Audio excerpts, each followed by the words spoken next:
여러분 안녕하십니까? 12월 29일 월요일 KBS 아메리카 뉴스입니다. 2015년 새해 1월 1일부터 캘리포니아에서 서류미 비자 운전면허증이 발급됩니다. 또 미국 50개 주 중 처음으로 캘리포니아 전역에 플라스틱백 사용이 전면 금지됩니다. 그 밖에 새해부터 적용될 주요 법령들을 윤범수 기자가 정리했습니다. 캘리포니아 주 정부가 새해부터 서류 미비자들을 위한 특별 운전면허증을 발급합니다. 새로 발급되는 면허증은 똑같이 운전면허증으로 표기돼 있지만 연방 차원의 신분 증명 또는 수속 등의 목적으로는 사용할 수 없습니다. 지난해 주지사가 관련법에 서명한 직후 차량 등록국 DMV는 5곳의 수속센터를 설립하고 인력을 충원하는 등 서류 미비자 면허증 발급 준비에 만전을 기해왔습니다. 올해 LA시에서 시행됐던 플라스틱백 사용 금지가 새해부터 가주 전역으로 확대됩니다. 시행 방식도 같습니다. 1월 1일부터 대형 마켓을 대상으로 플라스틱백 사용이 금지되며 7월 1일부터는 소형 마켓과 리커스토어, 편의점 등으로 확대됩니다. 해당 업소 이용객들은 앞으로 쇼핑 가방을 직접 들고 가거나 10센트의 재활용 봉투를 구매할 수 있습니다. 역사상 최악의 가뭄 사태를 막기 위해 가주 정부가 지하수 사용을 제한합니다. 잔디 화단에 물이 넘칠 정도로 물을 많이 주거나 차단기 없는 호스를 사용할 경우 또 물 사용을 늘려야 할 만큼 잔디 마당을 넓힐 경우 $500의 벌금을 내야 합니다. 반면 LA시와 같이 자체 절수안을 채택해 시행하고 있는 지역은 현행법이 그대로 유지됩니다. 앞으로는 위험한 폭력 관련 범죄 가능성이 있는 인물의 경우 총기 소지 또는 구입을 할 수 없습니다. 법원은 경찰 사법당국 또는 직계가족이 요청하는 인물에 한해 총기 소지와 구입에 대한 금지 명령을 내릴 수 있습니다. 이는 늘어나는 총기 관련 범죄를 사전에 차단하고자 시행되는 것으로 강절도와 가정폭력, 폭행 관련 범죄자들에게는 예외 없이 적용될 것으로 보입니다. 캘리포니아 내 모든 근로자들은 새해부터 유급 병가를 사용할 수 있습니다. 이는 1년에 30일 이상 근무하는 모든 직원들을 대상으로 하며 풀타임, 파트타임 상관없이 해당됩니다. 이에 따라 근로자들은 30시간 근무마다 1시간의 유급 병가 시간을 확보할 수 있으며 1년에 최대 3일까지 유급 병가가 법적으로 보장됩니다. 시행은 7월 1일부터입니다. yes는 yes, no는 no. 대학 캠퍼스 내 성폭력 기준도 법으로 강화됩니다. 만약 상대방의 확실한 동의가 없었다면 모든 성관계는 성폭행으로 간주될 수 있습니다. 주정부는 이 같은 규정을 주내 모든 대학에 의무 적용키로 했습니다. 캘리포니아에서 판매되는 모든 스마트폰들은 앞으로 킬 스위치 기능을 의무적으로 탑재해야 합니다. 킬 스위치 기능은 스마트폰을 분실했을 때 원격으로 자료를 삭제하거나 기기 자체를 폐쇄시킬 수 있는 기능으로 브라운 주지사는 지난 8월 관련 법안에 서명했습니다. 이외에도 960개에 달하는 새로운 법규들이 캘리포니아 주의회와 주지사의 서명을 거쳐 내년 1월 1일 또는 7월 1일을 기준으로 시행됩니다. KBS 뉴스 윤범수입니다. 뉴욕에 이어 LA와 플로리다에서 경찰관을 겨냥한 총격 사건이 연이어 발생했습니다. 인명피해는 없었지만 LA에선 경찰이 달아난 용의자를 검거하기 위해서 한때 시 전역에 경계령을 내리기도 했습니다. 김한주 특파원의 보도입니다. 경찰관 2명이 어제 LA 남부 지역에서 순찰차를 타고 가다 총격을 받았습니다. 경찰이 응사하면서 총격전이 발생했지만 인명피해는 없었습니다. LA 경찰은 용의자 2명 가운데 1명을 현장에서 검거하고 소총 한정 등 무기 2점을 압수했습니다. 또 달아난 용의자 1명을 찾기 위해 LA 시내 전체에 경계령을 내렸습니다. 경찰관 100여 명이 나서서 대대적인 수색 작업을 계속했지만 용의자는 붙잡히지 않았습니다. This was a completely unprovoked attack on our police officers. We are very fortunate that both of them are not injured. 이에 앞서 플로리다에서도 경찰관 2명이 총격을 받았지만 인명피해는 없었습니다. 경관들은 순찰차 안에 있었는데 어디선가 3발의 총탄이 날아들었다고 밝혔습니다. 현지 경찰은 범인 제보에 현상금 $3,000를 걸었습니다. 이딴 총격 사건의 정확한 범행 동기는 아직 드러나지 않고 있습니다.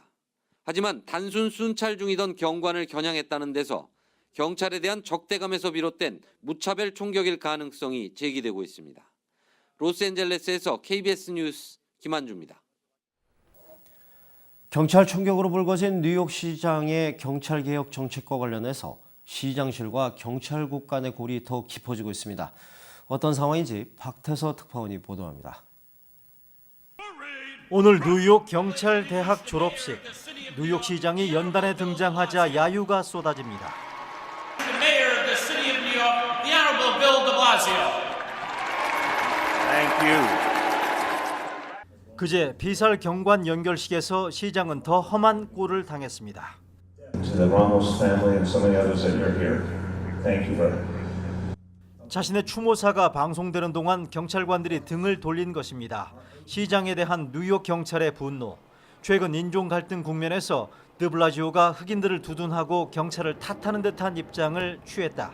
경관들이 살해당한 것도 이와 무관치 않다는 것입니다. 드블라지오는 오해라고 했습니다. We have a responsibility to you. We have a responsibility to you to keep you safe. We ask you to selflessly protect others, but it's our job to protect you. 하지만 공권력을 무력화시켰다는 비난은 잦아들지 않았습니다. Mayor de Blasio, please say you're sorry to them for having created a false impression of them. 시장과 경찰 사이 갈등은 시장 취임 직후 불심 검문 폐지를 단행하면서 누적됐다는 분석입니다. 드블라지오 시장의 부인은 흑인입니다. 뉴욕에서 KBS 뉴스 박태서입니다. 독립운동가인 서재필 박사의 탄생 150주년을 기념하는 우표 시트가 오늘 미국에서 발행됐습니다. 뉴욕 김일강 통신원입니다. 필라델피아의 서재필 기념재단이 독립운동가인 서 박사의 탄생 150주년을 기념하는 우표 시트를 오늘 발행했다고 밝혔습니다. 서재필의 사랑 이야기라는 이름으로 발행된 이번 기념 우표 시트는 서 박사의 부인인 뮤리엘 조안나 암스트롱 여사의 결혼 직전 모습, 1894년 결혼 후 서 박사 부부의 자전거 하이킹 모습, 그리고 1938년 자택에서 애견을 데리고 담소하는 서 박사 부부 등 3가지 종류입니다. 특히 서 박사 부부의 자전거 하이킹 사진 뒷면에는 뮤리엘 여사가 어느 날 자전거를 타다 사진을 찍었는데 마치 연인들이 다투는 모습처럼 나타났다고 적혀 있습니다. 이번 서재필의 사랑 이야기 우표는 2015년 상반기에 웹툰으로 제작될 예정입니다. 지금까지 뉴욕이었습니다. 뉴욕의 한인이 맥도날드 직원으로부터 폭행을 당했다며 $10,000,000대 손해배상 소송을 제기한 바 있는데요. 당시의 CCTV 동영상이 공개됐습니다. 잠시 후에 관련 소식 이어집니다.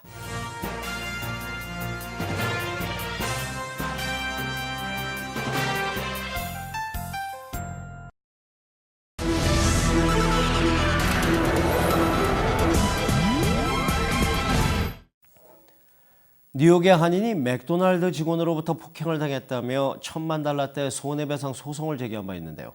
당시에 CCTV 동영상이 공개됐습니다. 직원은 한인을 향해 빗자루대를 휘두르며 폭행을 행사하기도 했습니다. 뉴욕 박에스터 특파원입니다. 뉴욕의 한 맥도날드 매장. 손님들이 줄을 서서 기다리지만 카운터 한 곳에서만 주문을 받습니다. 기다리다 지친 60대 한인 김모 씨는 커피를 주문하며 시간이 오래 걸린다고 항의했습니다. 그러자 매장 매니저는 당신 같은 사람에게 커피를 팔지 않겠다며 나가라고 합니다. 김 씨가 매장을 촬영하려 하자 매니저는 김 씨의 휴대전화를 빼앗으려 하고 이어 빗자루를 들고 나와 김 씨를 향해 내리칩니다. 김 씨는 이 때문에 손을 다치고 휴대전화가 망가졌다고 주장했습니다. 김 씨가 더욱 분노한 것은 당신 같은 사람이라는 직원의 인종차별적 발언입니다. 김 씨는 맥도날드를 상대로 100억 원대 손해배상 소송을 제기했습니다. 인근 맥도날드 매장에서도 한인 차별적 대우가 있었기 때문에 당신 같은 사람에게 우리 팔지 않겠다는 말에는 분명한 인종차별이 있다고 봅니다.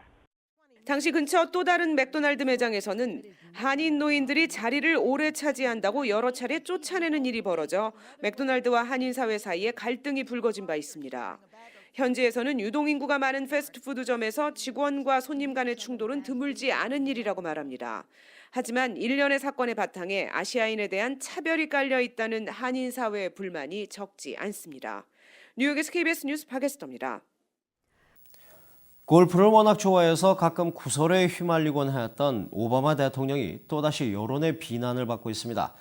이번엔 대통령 일행 골프 라운딩 때문에 골프장에서 결혼식을 올리려던 예비부부가 식장을 옮겨야 했던 사연인데요. 백악관이 곤혹스러운 표정입니다. 워싱턴 김성진 특파원입니다. 하와이에서 휴가를 보내고 있는 오바마 대통령은 거의 하루도 거르지 않고 골프를 치고 있습니다.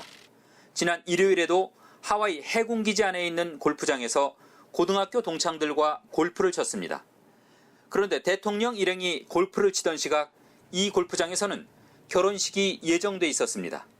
결혼식 하루 전날 현역 육군대령 예비 부부는 대통령이 골프를 칠 수 있게 결혼식 장소를 양보하라는 통보를 받았습니다. 이들은 결국 장소를 옮겨 결혼식을 올렸습니다. 나중에 이 사실을 안 오바마 대통령은 신부에게 직접 전화를 걸어 사과했다고 백악관은 해명했습니다. 하지만 일부 언론은 웨딩 크래셔, 결혼 회방꾼이라며 오바마 대통령을 원색적으로 비난했습니다. 오바마 대통령은 지난 8월에도 이슬람 수니파 반군 이슬람 국가에 참수당한 미국인에 대한 애도 성명을 발표한 직후 골프를 쳐서 구설에 올랐습니다. 앞서 나집 라작 말레이시아 총리도 말레이시아에 최악의 폭우가 내린 지난 성탄 전야에 오바마 대통령과 골프를 쳤다가 여론의 문매를 맞았습니다. 대통령도 쉴 권리가 있다며 그동안 대통령 골프에 관대했던 여론도 이번에는 분위기가 좀 달라 보입니다. 워싱턴에서 KBS 뉴스 김성진입니다. 구제금융을 받고 있는 그리스가 올 연말과 내년 초에 국제금융시장의 최대 변수로 다시 떠올랐습니다. 대통령을 선출하기 위한 의회의 최종 투표가 부결되면서 내년 1월 조기 총선을 치르기도 해 그리스 전국이 출렁이고 있습니다. 박상용 특파원입니다. 대통령 선출을 위한 그리스 의회의 마지막 세 번째 투표도 부결됐습니다. 연립정부가 내세운 후보에 대한 찬성표가 가결 기준의 12표 모자란 168표에 그쳤습니다. 결국 의회가 해산되고 내년 1월 조기 총선을 치르게 됐습니다. 현재 각종 지지율 조사에서 1위를 기록하고 있는 급진 좌파연합 시리자는 긴축 정책을 폐기하겠다고 선언했습니다. 대외 채권단에게 진 빚도 탕감해 줄 것을 요구하고 있습니다. Με την θέληση του λαού μας, σε λίγες μέρες θα είναι παρελθόν και τα μνημόνια της λιτότητας. 이에 따라 현재의 구제금융 협상 틀이 깨져 다시 금융위기가 올 수 있다는 우려 때문에 그리스 증시는 투표 직후 한때 11%까지 폭락했습니다. 채권단인 국제통화기금 IMF는 그리스 의회의 대통령 선출 실패에 따라 구제금융 관련 실사를 새 정부가 출범한 이후 재개하겠다고 밝혔습니다. 유럽연합 EU도 개혁 정책이 무산될 가능성이 있다며 우려를 나타냈습니다. 다음 달로 예정된 조기 총선 결과에 따라 최악의 경우 그리스의 유로존 탈퇴 가능성까지 제기되고 있습니다. 파리에서 KBS 뉴스 박상용입니다. 뉴욕 증시가 혼조세를 나타냈습니다. 그리스발 정치적인 불안감에 관망세가 우세했습니다. 원달러 환율은 1,099원 30전입니다.